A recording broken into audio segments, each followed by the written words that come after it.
How's it going, everyone? Nick Templin here from Templin Scouting, and today we are moving on to the next team on our list, which is the Detroit Red Wings. So we're going to have to do a lot of work with them because they don't have a lot of guys on contract going into next season, so they're definitely going to have to try and bring back some of the guys that they're losing and try and bring in some more guys as well. So we're going to just start out by taking a look at what they have already.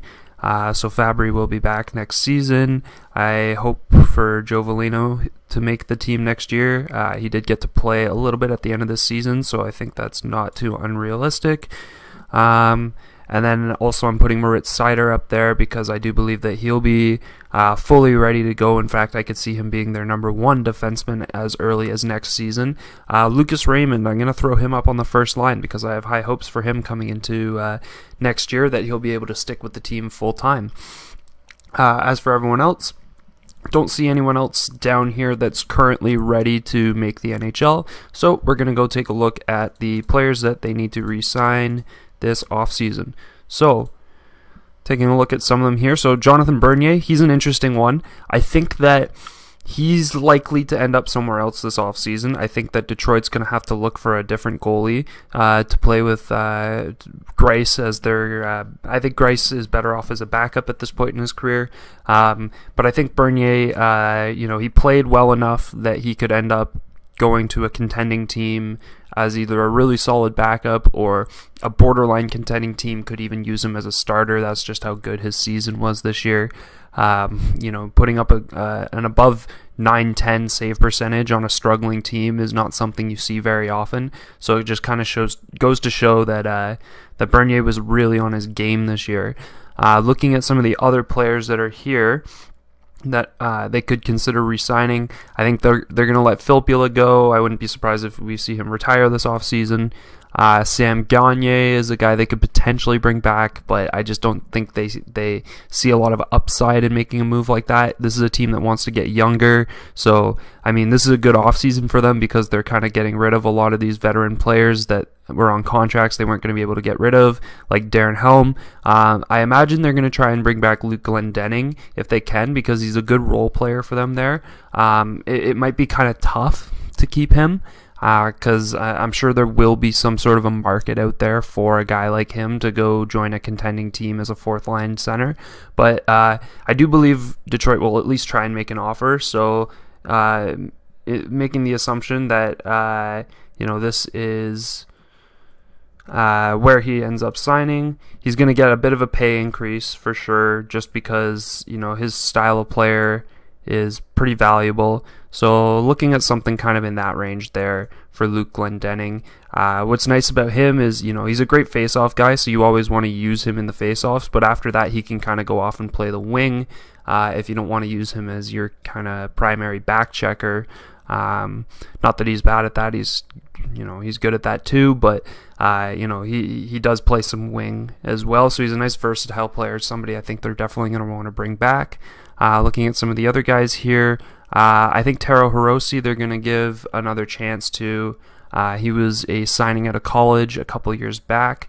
He hasn't really played a whole lot for them yet, but I think at some point he will potentially crack the lineup, and he's still young enough that you don't want to just let him walk at this point. So and I mean they really don't have to give him more money than he had before because he hasn't earned it yet. So there you go. I'm going to throw him in the minors for now just because he'll probably be a piece they continue to wait on a little bit. Other players here. So Bobby Ryan, he started the season really strong. I guess he got hurt at some point, which I didn't even know that, but I'm looking at his games played here at 33, and I'm assuming that he didn't work his way into being a healthy scratch. But I do think that Bobby Ryan will move on. I think he was just kind of a one-year guy that they could throw in on their top 6 because they didn't really have any other options. So looking at everyone else, I mean, Henrik Sederberg, he's retired already. So nobody else here. Mark Stahl, I guess, is worth mentioning. they're going to let him go. They brought him in just so that they could get a second-round pick just for taking on his contract. I wouldn't be surprised to see them kind of do similar things this offseason because they just need to take on a lot of salary. So overall, we're going to move on to their restricted free agents that they need to sign, which is a bit more interesting because it involves players like Tyler Bertuzzi, who I do believe they're going to be able to keep. I mean, obviously he can't walk for nothing being an RFA, but I do think that, you know, they're going to be able to come to an agreement. He was hurt for most of the season, was good in the games that he did play, but I think that you know, they can offer him a $4.5 million contract and not be too worried about it just because of where they are with the salary cap, and then offer that for, let's go with 4 years. Get him until he is 30 there. He's a solid player for them. Definitely a guy that has been used well in their top six. He can kill penalties. He's got a nice physical side to his game. So overall, you don't want to let a guy like that walk for nothing. If they wanted to trade him, you know, I wouldn't be totally against that, but they need to get, you know, some good pieces in return, and I don't know that the value on Bertuzzi as a trade piece right now is as high as it could be, given that he just came off of an injury. So yeah, definitely I think they're going to look to re-sign him. I'm going to skip Brome. I'm sure they will re-sign him. He did play a significant number of games for him this year, just because I don't see him really fitting into this lineup if they do want to improve this season. So just for simplicity's sake, I'm going to leave him out. We will sign Cholowski just because even though he hasn't really come along like it looked like he was probably going to a couple of seasons ago, he's still solid young defenseman for them to use on their back end. So yeah, I don't see them letting him walk. I'm going to skip Christian Juice. I think they actually will let him go. Looking at Philip Heronik, who was, I could be wrong, but I do believe he finished the season with the most points scored for Detroit this year, which, I mean, it was only 26.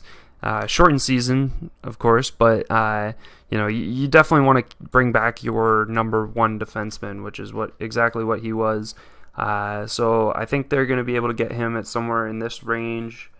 You know, they might offer him a bit more because he was that number one guy, but I just don't think statistically he's at a place where you can really expect him to be worth better, like a much better contract than that. So I think for now that's the route that they're going to go, but they're going to try and bring him on for 4 years, and if they can do that, that's a really good affordable deal for a guy who really has an opportunity to potentially break out within the next couple of years. So and you can look at, you know, this as a potential pairing, Heronik and Seder. I know they're both right defensemen, but I mean, you know, I think it's going to be a really solid pairing. You got a really responsible defensive guy in Seider who has, you know, an offensive side to his game, and then you have Heronik who's really offensively focused. So I think, you know, with Seider playing more of a stay-at-home role, you can really maximize the value in Heronik as an offensive defenseman. So moving on, they are going to sign Michael Rasmussen. He is a guy I could see them trading, though, so it might be like a sign-and-trade kind of thing. Just because they drafted him very high in 2017, and he really hasn't panned out even close to what they were hoping for. So I imagine they can bring him on, really inexpensive deal. If they find that he doesn't fit in the lineup coming into training camp, they can package him in a deal to potentially get somebody who can be a much better player for them in the future. Speaking of which, I believe they'll do something similar with a guy like Evgeny Svechnikov, who it's getting pretty late to keep waiting on him to develop. You know, he another guy who was drafted in the first round that, you know, he's dealt with injuries and stuff throughout his career, but it's kind of limited to the point where it doesn't really look like he's going to make that leap to being a full-time NHL player. However, some team might still take a chance on him if you want to trade him. Again, it'll have to be part of a package deal, I'm sure, unless you're trading him for like a minor league player who has kind of similar upside at this point. So yeah, I'm going to take a look at a few options like that in a little bit. And then, of course, Jakob Verona, he was fantastic after they picked him up from Washington in the Mantha trade, which, I mean, that trade was very, very good for Steve Yzerman, and we shouldn't be surprised. He's always making deals where, you know, he comes out clearly the victor. And, you know, trading Mantha, Mantha was a great player for them, but the fact that he was able to get, you know, a first-round pick, player who's, you know, pretty much as good as Mantha is already, and I believe, I could be wrong, Verona and Mantha are either the same age or Verona's a year younger. So, you know, obviously it's not like you're bringing in a veteran in return, and then all they had to do otherwise was take on Richard Panik's 2 more years on his deal, which doesn't look like it's a lot, but he hasn't really been producing at all at the NHL level. So, you know, to be almost $3 million and not producing at all, it is quite a bit. But to get a player like Jakob Verona out of that deal, it was just an amazing move, and I can't, you know, commend Yzerman enough for being able to pick up a player like him for his franchise. So, that being said, to me, I think Verona kind of earned himself like somewhere in the $5.5 million range. You don't want to go higher than that, even though he looked like a player who could go higher than that. Just because, you know, he's never really been at that point before. He's always been really solid, but he's never been so good that you think of him as like, he can totally take over a game like he did a few times with Detroit near the end of the season. So because of that, you don't want to take too many risks and give him a ridiculous contract, but you don't want to lowball him either because he clearly did earn that money. So somewhere in the $5.5 million range would be great, somewhere around 3 years, so you're not stuck in that too long if it doesn't pan out, and you get to throw him in your top 6 here, which is starting to look really solid. Actually, I'm going to put Zdina right there. Just kind of fix that stuff up.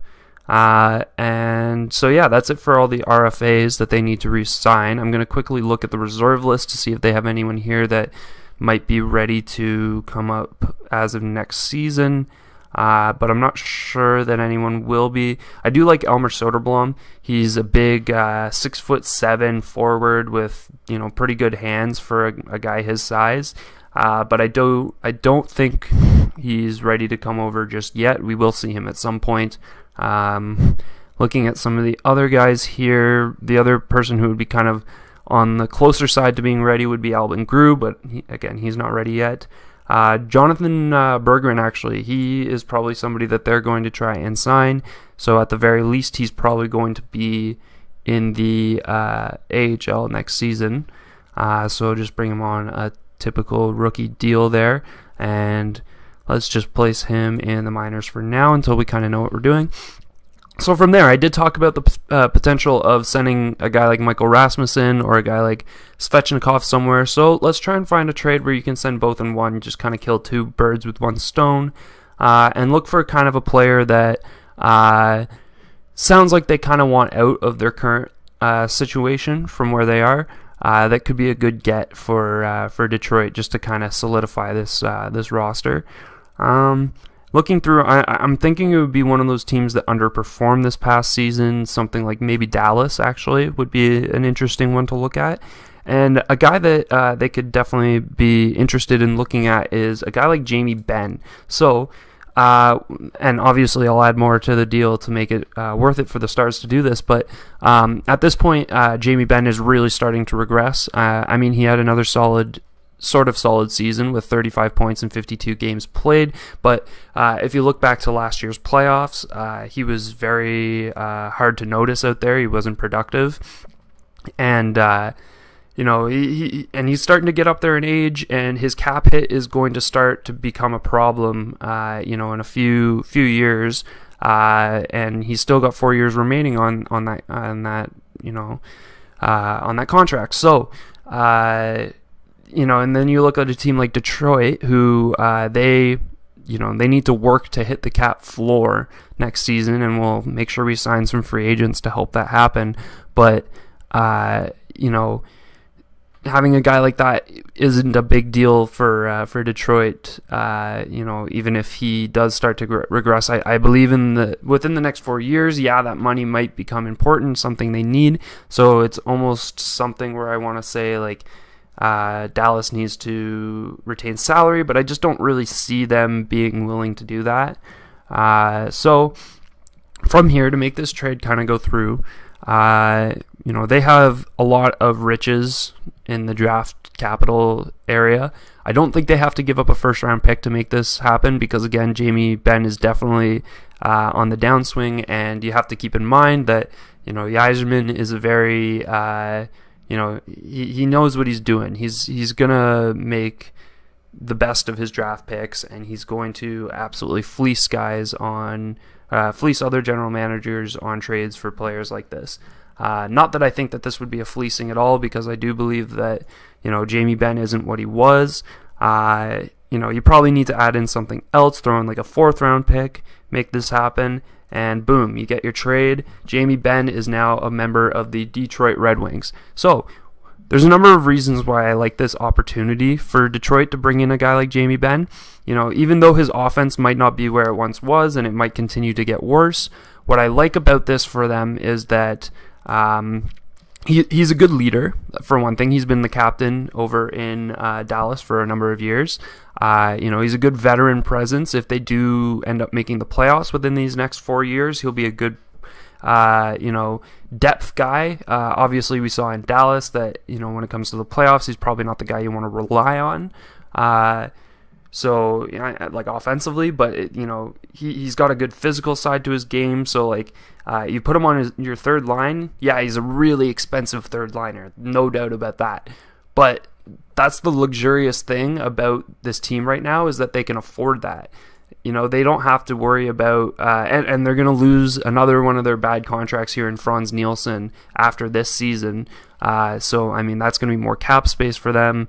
Looking at some of the other guys, they'll have to sign Filip Zadina, but I don't think they'll have to sign him to too expensive of a deal just yet.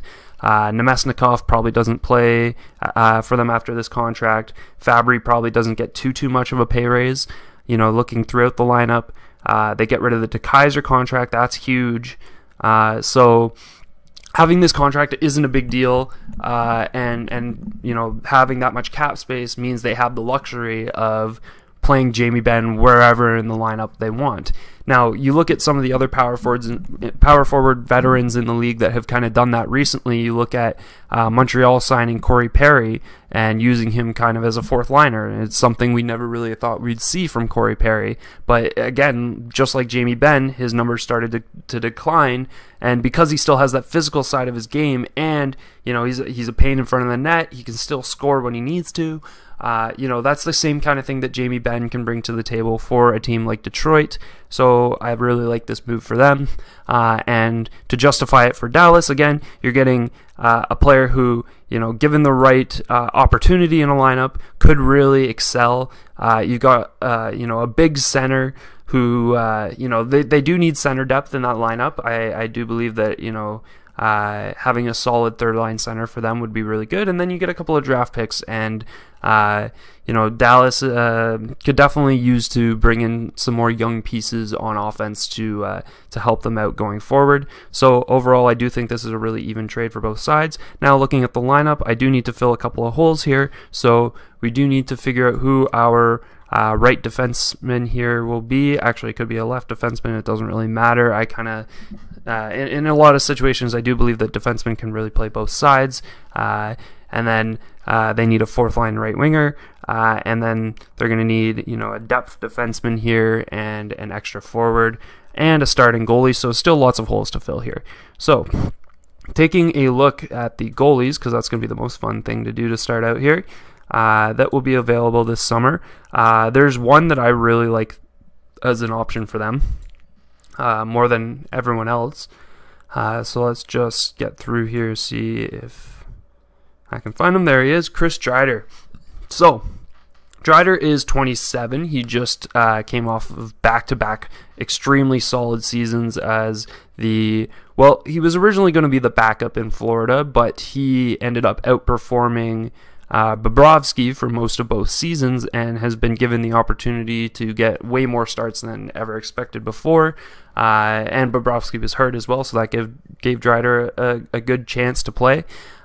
So he definitely proved that he is capable of being a starting goalie, and it's somebody that Detroit should be willing to take a risk on. You know, you look at guys like Grubauer, who are backups that really excelled before getting their start. He's doing awesome in Colorado, and I don't think he'll be a free agent once free agency starts this summer. I do believe Colorado will be bringing him back. So I mean, it's definitely something that they should look at, because a lot of the other goalie options here, unless you're going Linus Ullmark, are on the older side. I mean, there's Riddick and Wedgwood, who are probably better as backups, whereas Dreider has really showed, Drieger has really showed the upside as a potential starter. So let's give him a contract that would be worth giving to a prove-it starter. So obviously you don't want to give him a massive, 5-year, upwards of $5 million deal for somebody who's never been an actual starting goalie before. But there's not much risk to a team in Detroit's situation to offering him a contract like this, saying, prove it at the end of these 3 years. If you prove that you're a starting goalie, we'll either give you more money or somebody else will. So I think it's a good situation for both sides. Make him your starting goalie like that. And what else is good about this is that Thomas Greiss in the past has been used in a lot of 1A, 1B kind of goaltending situations. So if, Drieger doesn't really pan out the way that they were hoping, they're at least going to get solid backup goaltending from Thomas Greiss. Greiss definitely struggled this year, but when you look at the defense that they had in front of him, I know it was the same as the defense in front of Bernier, which only makes Bernier's season more spectacular in my opinion. It wasn't very strong, the defense, so you can't really blame Greiss for, this was really the first time I've really seen him have an off season for the majority of his career. He's always been a really serviceable backup, so I imagine he'll kind of get back into that form if they can help out their defense a little bit more in the off season this year. Speaking of which, what we're trying to pretty much fill here is this spot that Dennis Cholowski is currently taking up, because I don't think he's capable of being a second pairing defenseman just yet. So that's something that they're going to have to look to in free agency here. So let's look at our defensemen available. And we're going to look for somebody who has kind of more of a offensive upside, because Troy Stecher has the good defensive upside on the other side to play along with him. I do believe we've already used Tyson Berry. I think that was in my last video, the Columbus one, so we're going to move along from there. Dougie Hamilton is a decent option, but I don't see him being interested in moving from Carolina to Detroit, considering where he was in the standings and where he would be the next year. So looking down the list a little bit more, there's guys like Alec Martinez. I like that as a possibility, but as a veteran, he would have to kind of buy into the fact that it would take a few more years before this team gets really solid. So kind of moving down the list to see if there's somebody who would be more willing to take on that time. And I like Jordan Oesterle. I've always been a pretty big fan of his offensive upside. I think that he can definitely be used as a top four defenseman, in the right system. That's probably a bit much considering what he's been making. So let's actually take that down to like 175. There we go. Sign him on for, I think 2 years isn't too bad for a 28-year-old defenseman there who he probably wants to prove himself that, he can fit in this kind of a role. I really don't think that, Detroit would be unhappy with, maybe not having I think they would have to make a trade to get a better option than Jordan Oesterle to want to come here. And looking at, potential trade partners that, they're trying to get rid of defensemen this summer, going through the lineups here, nothing really stands out to me. Looking at, Winnipeg doesn't really have the defenseman to give up. Washington doesn't really either. Vegas probably wouldn't want to give up any of the defensemen that they have, and if they do lose Martinez to free agency, it's kind of something they're going to have to fill up the hole. Vancouver doesn't really have that. Toronto neither. Going up the lineup, I'm not really seeing, unless there's Tampa Bay as a potential option, who definitely has a lot of defensemen available. But and using that Yzerman connection, because he was the guy that drafted a lot of the players that are there or traded for them.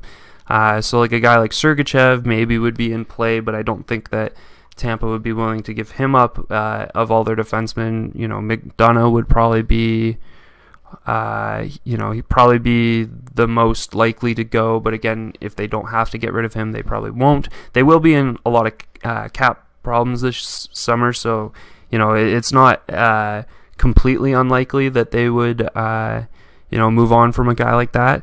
Erik Chernak would be a really solid pickup as well. But for now, I'm just going to go with this. I think it's a little bit more simple to... you know what? Actually, no. I think we should make a trade here. We're going to go with Chernak as their option here. And then in return, they can take on a bigger contract that the Lightning are trying to get rid of here. So looking at some of the players, like they're going to want to hold on to Plot. They're going to want to hold on to Stamkos, I do believe.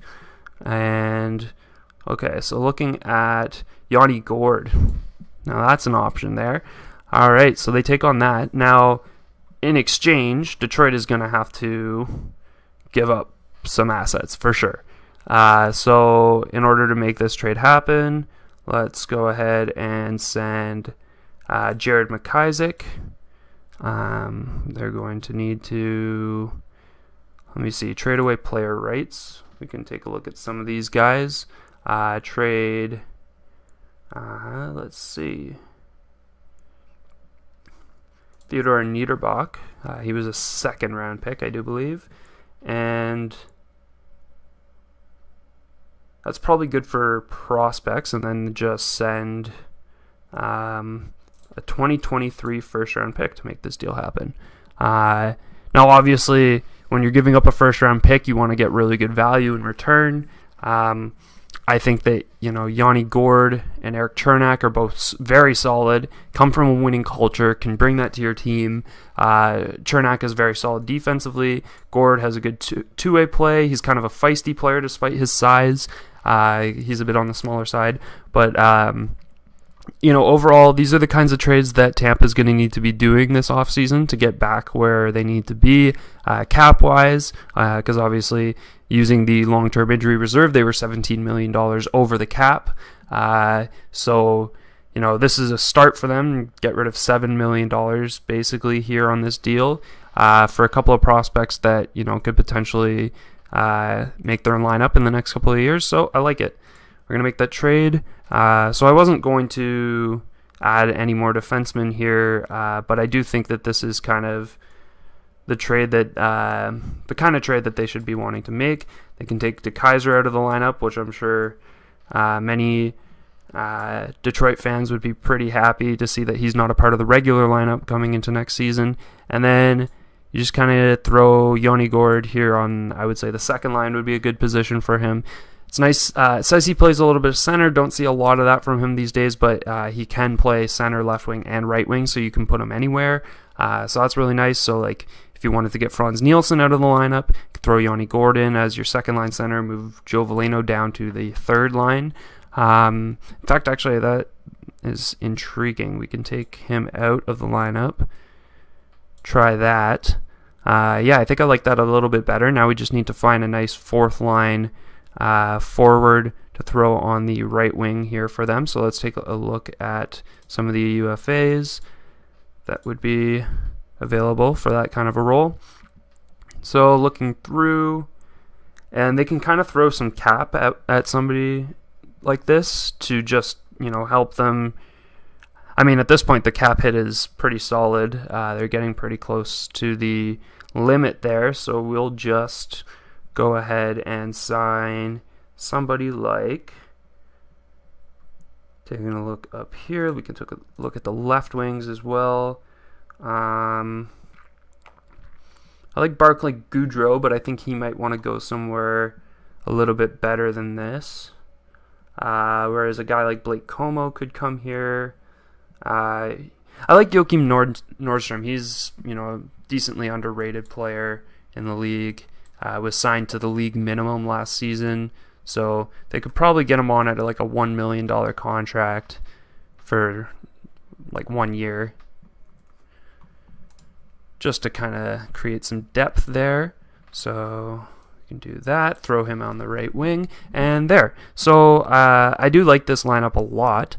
In fact, depending on how guys like Lucas Raymond and Philip Zadina develop this next season, you know, I wouldn't be totally shocked to see this lineup make the playoffs. Now, obviously, you look at the defense and you're like, okay, that's probably not the kind of defensive lineup that's going to get you the playoffs. The goaltending isn't super experienced at, you know, being a starting goalie. So, you know, but if everything clicks into place the way that it potentially could, you know, I could see this being a really solid team. So, you know, let me know what you think of the trades I made, especially the second one here. Actually, no, you know, both of them really, because obviously they're big splashes for Detroit to make in this offseason, to go out and acquire players of this quality. And, you know, maybe I didn't give up enough to get those kind of players back, although I think in this one I definitely did. That's really good return for Tampa Bay, who's trying to kind of sustain a solid contending team, you know, and get rid of the cap that they need to get rid of. So yeah, let me know what you think in the comments down below. If you like this style of video, please give it a like, and subscribe if you would like more content like this in the future.